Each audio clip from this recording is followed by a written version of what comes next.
अस्सलाम वालेकुम दोस्तों, क्या हाल है? खैरियत से हैं? आपका वेल्थ डॉक्टर खुशामदीद कहता है। आज ज़रा हम लोग सिविल वर्दी में हैं। मैं आया हूँ फैसलाबाद और यहाँ पर जो हमारी जुबली लाइफ इंश्योरेंस की सत्याना रोड पे ब्रांच है वहाँ पर मौजूद हैं। और यहाँ के ब्रांच मैनेजर जनाब राना फ़ारूक अख्तर चौहान चौधरी साहब नहीं मोहम्मद फ़ारूक साहब है जी। इनके साथ मेरा बड़ा प्यार है, इस वजह से थोड़ा इनको मैं छेड़ रहा था। तो एक तो इनके साथ गपशप करेंगे और दूसरा आज आपको कुछ एक दो चीज़ें बड़ी मज़ेदार सीखने को मिलेंगी। एक इनका एक्सपीरियंस हम इनसे पूछेंगे कि इनकी जो लाइफ इंश्योरेंस इंडस्ट्री में इनका एक्सपीरियंस है उसमें कभी कोई ऐसा क्लाइंट मिला हो जिसके साथ गपशप करके इनको बहुत मज़ा आया हो। तो जो दोस्त आज मैं पहली बार ज्वाइन कर रहे हैं जी, शुक्रिया आपका। आप जल्दी से सब्सक्राइब कीजिए, बेल आइकन दबा दें और इस वीडियो को लाइक और शेयर कीजिएगा क्योंकि आज की बड़ी इन्फॉर्मेटिव वीडियो होने वाली है। फारूक साहब thank you very much sir. पहले तो ये मैं जनाब कैमरा ज़रा फेर दूँ, क्या कहते होते हैं, किस तरह फेरेगा ये कैमरा? फेरेगा भी कि नहीं फेरेगा ये आप बताएंगे कैसे? चलें जी, ये नहीं फिरता तो मैं आ जाता हूँ फारूक साहब की तरफ।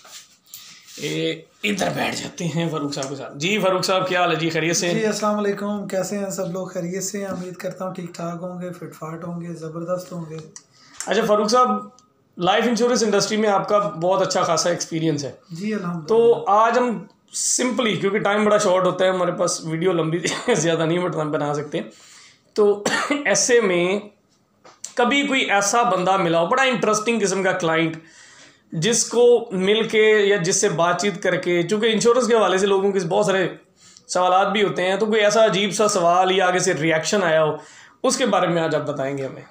सरफराज भाई थैंक यू वेरी मच, आपने मुझे है ना यहाँ पे बोलने का मौका दिया।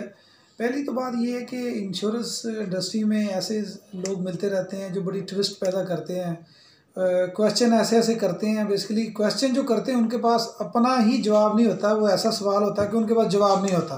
बेसिकली वो जो है ना वो फरसूदा निज़ाम पे चल रहे होते हैं कि यार हमने सुनी सुनाई बात पे वो अमल करते हैं, उस पर तहकीक नहीं होती और खुद से कभी रिसर्च नहीं करने की बेसिकली अनएजुकेटेड हमारे माशरे में ज़्यादा लोग हैं। तो बहुत सारे मेरे पास लोग आते रहते हैं और मैं भी ज़ाहिर सी बात है इंश्योरेंस के लिए लोगों को मिलता हूँ। तो एक बड़ा मज़े का वाक़या है, तो मैं ना एक बंदे के पास गया तो मैंने उसको बोला कि मैं यार इंश्योरेंस कंपनी में हूँ। सही है। तो मैं इंश्योरेंस के सिलसिले में आपके पास हाज़िर हुआ। तो बेसिकली वो मेरे रेफरेंस में ही था। तो मुझे कहता है यार मैं इंश्योरेंस नहीं करवाना चाह रहा, तो मेरा इस पे यकीन भी नहीं है। तो मैंने कहा जी क्यों इंश्योरेंस क्यों नहीं करवाना चाह रहे? कहता है यार इंश्योरेंस तो होती सूद है। मैंने कहा अच्छा जी, ये कॉमन क्वेश्चन है। जी बिल्कुल। मैंने कहा आपको किसने बोला कि ये इंश्योरेंस सूद होती है? कहता है जी मैं मतलब ये मैं समझता हूँ ये इंश्योरेंस सूद होती है और लोगों से सुना है। मैंने कहा फिर भी कि सूद, अगर ये सूद है तो इसकी वजूहात भी तो होती हैं ना कि आप इसको क्यों सूद समझ रहे हैं, इसमें कौन सी ऐसी खामी है जो आप इसको सूद कह रहे हैं? मुझे कहता जी ऐसे है कि ये ऐसा पैसा है कि मैं आपको पैसा दूं और मैं उस पर कुछ लगाऊं भी ना, कि मेरी यहाँ पे कोई महारत भी ना और आप मुझे पैसे डबल करके दे दें और मेरे पैसों में से ज़्यादा पैसे मिल जाएं, तो ये सूद है। सही है। मैंने कहा जी अच्छा ये आपका नज़रिया तो हो सकता है बट ऐसी कोई बात नहीं है, इसको सूद नहीं कहते। तो मैंने कहा बाय द वे सर आप क्या करते हैं? मुझे कहता है जी मैं मुख्तलिफ काम करता हूँ, ट्रेडिंग करता हूँ। तो मैंने कहा आजकल क्या कर रहे हैं? कहता है यार मैं ये जो भूसा नहीं होता जिसको तूड़ी बोलते हैं पंजाबी जी में, जी। तो मेरे पास बहुत बड़ा वेयर हाउस है, तो वो वहाँ पे मैं स्टॉक करता हूँ। अच्छा, तो तूड़ी स्टॉक करते जी हैं? तूड़ी स्टॉक करता हूँ। मैंने कहा फिर क्या करते हैं? कहता है यार वो मैं जो है ना उसको स्टॉक कर लेता हूँ, तो फिर मैं जो है ना वो टाइम उसको गुजरने देता हूँ। यानी ये ऑफ सीजन में स्टॉक करते जी हैं? जी ऑफ सीजन में जब चीज़ें आती हैं वो उसको स्टॉक कर लेते हैं तूड़ी को। तो जब इसकी किल्लत होती है, जब डिमांड ज़्यादा होती है, तो मैं इसको जो है ना वो महंगे दामों बेच लेता हूँ। सपोज मुझे 30 रुपये किलो की अगर मिली है तो आउट सीज़न में ये मुझे 50 रुपये किलो की मैं आराम से बेच लेता हूँ। मैंने कहा वेरी गुड यार। तो मैंने कहा जी आपने इंश्योरेंस को बगैर तहकीक के सूद साबित कर दिया, और जो आप जाना वो स्टॉक कर रहे हैं, तो क्या इस्लाम इसकी इजाज़त देता है कि आप स्टॉक कर रहे हैं? तो कहता यार हाँ हाँ बिल्कुल सही है यार, मैं कारोबार कर रहा हूँ, तो कारोबार में तो वो सूद नहीं होता, आप तो जो काम कर रहे हो पैसों का लेन देन कर रहे हो। मैंने कहा जी आपके नज़रिए के मुताबिक जो आप काम कर रहे हो वो ठीक नहीं है, जो हम काम कर रहे हैं वो ठीक नहीं है। मैंने कहा जी आप हमारी बात सुन लें, अगर तो मैं आपको प्रूफ करवा दूं कि जो ही हम काम कर रहे हैं वो शरीयत के असूलों के मुताबिक है, सही है, और लोगों की फलाह बहबूद के लिए हम काम कर रहे हैं, सही तो क्या आप हमसे इंश्योरेंस ले लेंगे, प्रोडक्ट ले लेंगे? कहता जी अगर तो आप प्रूफ करवा दें कि ये सूद नहीं है तो फिर मैं आपसे ले लूँगा। सही है। तो फिर मैंने सबसे पहले तो उसका कारोबार के सिलसिले में उसको कुछ हदीस बताई कि यार स्टॉक जो है ना इस्लाम में स्टॉक करना नहीं है। ठीक है।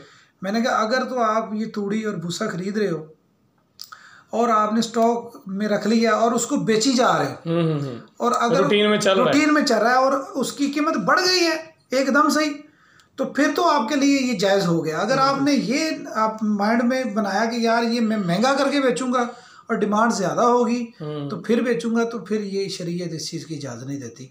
अच्छा, इसको मैं यहाँ पर एक चीज़ ऐड करूँगा कि हमारा जो सिस्टम है यूनिट लिंकिंग सिस्टम, इसको मैं इस तूड़ी वाली मिसाल से अगर अटैच करूँ तो देखिए आपने आज के रेट के मुताबिक आपने यूनिट्स खरीद लिए, जब आपकी मेच्योरिटी हुई उस वक्त जाके आपने जो आपका उस वक्त का रेट ऑफ मतलब पर यूनिट रेट होगा उस पर आपने उसको सेल करना है। अब वो कम भी हो सकता है ज़्यादा भी हो सकता है, वो ज़्यादा होगा तो आपके यूनिट्स कैश हो जाएंगे और आपको मेच्योरिटी मिल जाएगी। तो इसी मिसाल से भी ये साबित होता है कि जो हमारा सिस्टम है उसमें सूद वाला या फिक्स प्रॉफिट वाला या किसी भी किस्म का ऐसा आंसर नहीं है जी। बेसिकली सरफराज भाई ना हमारे मुल्क में अलमिया ये है कि लोग ना बातों पे यकीन ज़्यादा करते हैं, अमली तौर पे ना पढ़ते हैं ना उस पर अमल करते हैं। कोशिश करते हैं कि यार अगर किसी ने कह दिया ना उस पर तहकीक नहीं करते, यानी खुद से रिसर्च करना दोबारा ही नहीं करते। जी जी रिसर्च नहीं करते, तहकीक नहीं करते। तो अल्हम्दुलिल्लाह मैं इस प्रोफेशन में 12 साल से हूँ, मुझे जुबली इंश्योरेंस कंपनी में 12 साल हो गए हैं। तो मैं तो ऐसा काम कर रहा हूँ, देखें मुझे पैसा तो आ ही रहा है, ठीक है, ज़ाहिर सी बात है कि मैं मुआवजा भी लेता हूँ, जायज़ मुनाफा लेता हूँ। तो दूसरा ये कि सबसे बड़ा जो मैं काम कर रहा हूँ लोगों की फलाह बहबूद के लिए कर रहा हूँ। कितने जो है ना वो ख़ानदान अल्लाह माफ़ करे कि प्रॉब्लम का शिकार जब होते हैं तो हम जब उनको सपोर्ट करते हैं जाके, जब उनको अशद ज़रूरत होती है। सपोज़ मैंने एक एग्जांपल देता हूँ सरफराज भाई कि एक बड़ा अच्छा माशाल्लाह ज़िम्मेदार था, सरकारी मुलाजम भी था, तो वो मेरा क्लाइंट था, उसकी डेथ हो गई। यू कांट इमेजिन कि उसकी फैमिली ने जब मुझे इन्फॉर्म किया तो वो इद्दत के दिनों में थी और लिटरली उन्होंने मुझे ये बोला कि हमारे पास अब तो पैसे राशन के लिए भी नहीं है। तो मुझे फिर बड़ा अफसोस हुआ, हालांकि वो काफ़ी रिच थे, ज़मीन भी थी, बट टेम्परेरी तौर पे उसको जो 4 माह 10 दिन कम वेश जो इद्दत के दिन होते हैं उस वक्त उनको पैसों की अशद ज़रूरत होती है। ना तो वो ज़मीन बेच सकते हैं, ना वो घर बेच सकते हैं, ना ही फ़ौरन उनकी पेंशन आना शुरू होती है, और बैंक से पैसा भी नहीं निकलवा सकता बेशक करोड़ों रुपया पड़ा है। बिल्कुल बिल्कुल। और वाहिद इंश्योरेंस कंपनियां ऐसी होती हैं जो चादर और चारदीवारी का ख्याल करती हैं, उसके तकद्दुस को पामाल नहीं करती और आपके घर पे